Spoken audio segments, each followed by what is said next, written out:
Hello विद्यार्थियों, good morning. मैं doctor Saubhagyamal Meena, associate professor, government college Bundi. प्रिय विद्यार्थियों, आज का जो अपना अध्ययन टॉपिक है वो है जियार्डिया।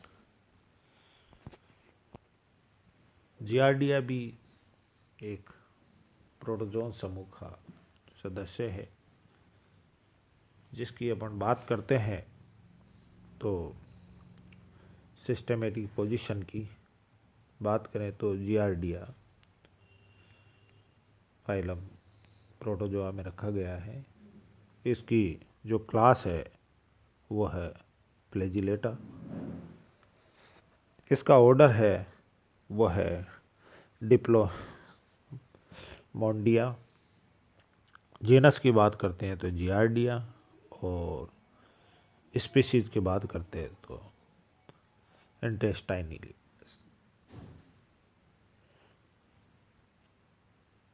इसको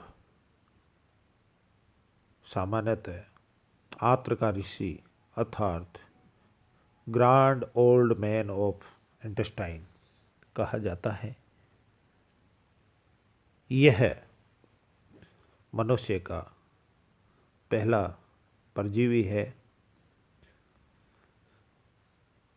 इसकी खोज लियोनहॉक ने 1681 के आसपास की थी।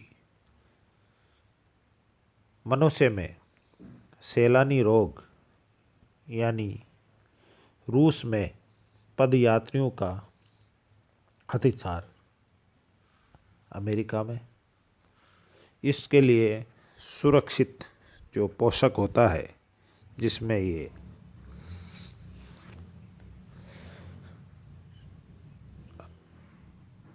अपना जीवन यापन करते हैं, अनुकूल परिस्थिति में ट्रांसमिशन होते हैं, जो है कुत्ते, बिल्ली, बंदर। बात करते हैं इसके डिस्ट्रीब्यूशन की तो जियार्डिया संसार में लगभग सभी जगह पाया जाता है। जियार्डिया के द्वारा जियार्डियोसिस बीमारी उत्पन्न की जाती है, और यह सामान्यतः दो अवस्थाओं में पाया जाता है। वन इज ट्रोफोजोइट स्टेज और सेकंड इज सिस्ट या पुट्टी स्टेज। बात करते हैं ट्रोफोजोइट स्टेज की। जियार्डिया बाइलेटरल सिमेट्रिकल टेनिस के रैकेट के समान इसका आकार होता है। अग्रभाग में परपोषी की आंत्र में चिपकने के लिए इसमें सकर्स या चूसक पाए जाते हैं। साइटोस्टोम व केंद्रक दो होते हैं। इसमें दोनों केंद्रकों के मध्य व नीचे 8 आधारी ग्रेन्यूल्स होते हैं तथा 8 फ्लैजिलम भी होते हैं। पूरे कोशिका द्रव्य में 2 समानांतर एक्सोस्टाइल होते हैं जो अवलंबन प्रदान करते हैं। अब बात करते हैं सिस्ट फॉर्म की। परपोषी की आंत्र में एसिडिक कंडीशन या अम्लीय वातावरण से बचने के लिए यह अपनी फॉर्म सिस्ट में रूपांतरित कर लेते हैं, जो निष्क्रिय अवस्था होती है या कहलाती है शिष्ट अवस्था में 4 केंद्रक, एक जोड़ी अक्षदंड तथा कोशिका द्रव्य में सकर्स, फ्लैजिलम के अवशेष भी मिलते हैं।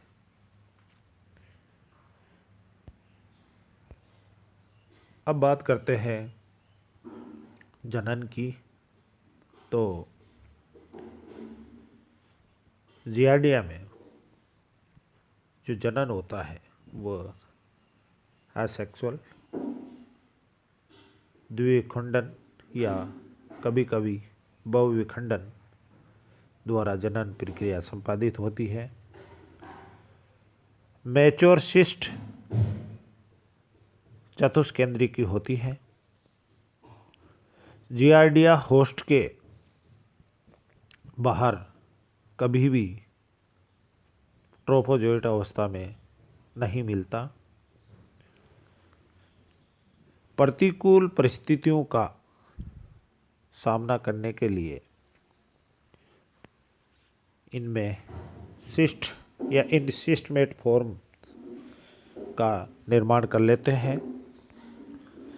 सिस्ट फिकस के माध्यम से या मल के माध्यम से बाहर आ जाता है, जो करीब 10 दिन तक जीवित रह सकता है।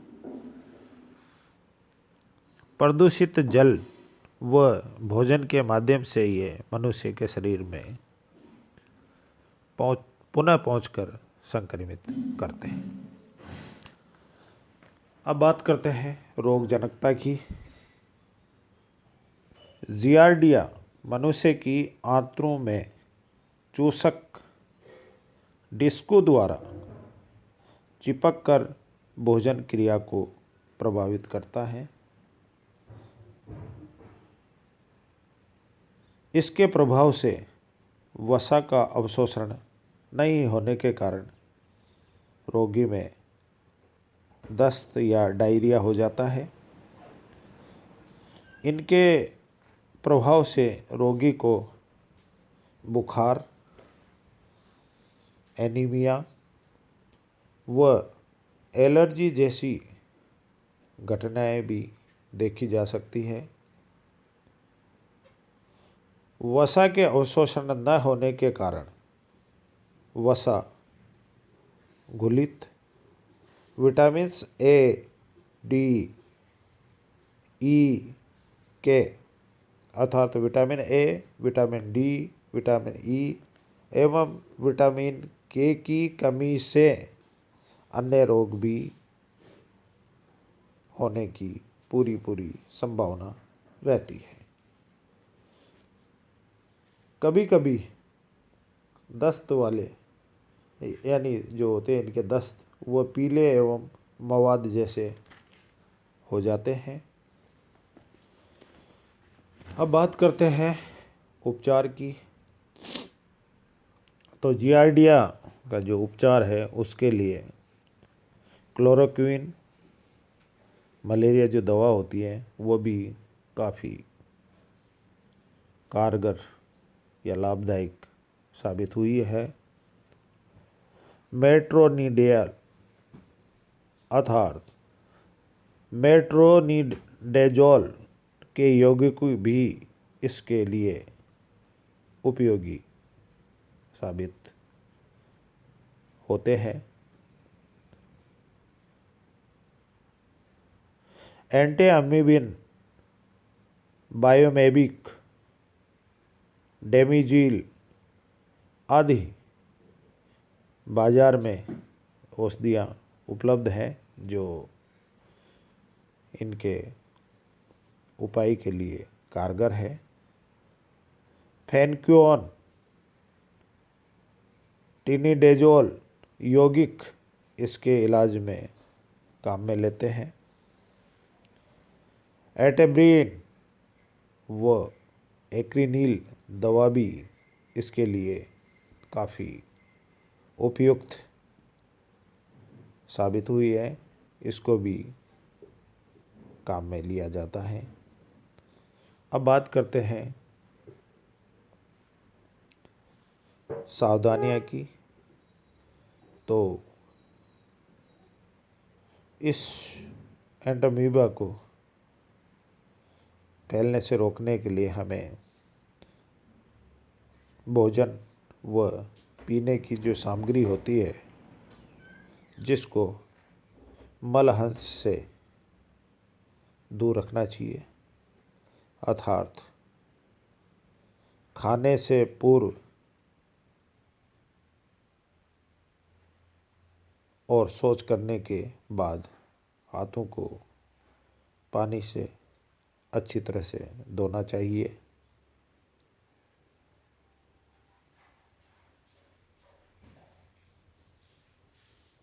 क्योंकि इनका जो इन्फेक्शन वाला होता है वो खाने और पीने की सामग्री के साथ ही होता है। जहाँ सब्जियाँ नालों या ऐसी गंदी चीज़ में पैदा की जाती हैं, उन सब्जियों एवं फलों को खाने से पहले पोटेशियम परमैंगनेट से या पोटेशियम परमैंगनेट के, या जिसको अपन लाल दवा कहते हैं, के घोल से अच्छी तरह से वाशित करनी चाहिए। हो सके, संभव हो जाए तो सब्जियां को पहले उबाल करके अच्छी तरह से धो करके फिर बनानी चाहिए, तथा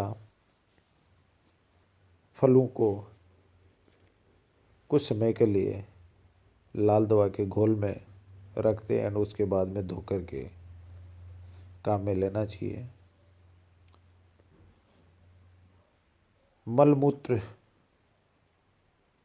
जो है वो सुरक्षित जगह पर त्यागना चाहिए, अर्थात ऐसी जगह पर त्यागा जाए जिसका इन्फेक्शन ना हो, अर्थात आबादी से दूर स्थान पर त्यागना चाहिए, या शौचालयों का उपयोग करना चाहिए, या त्यागे हुए मल को ढक देना चाहिए, ताकि इसके इन्फेक्शन की संभावना कम से कम हो। Thank you.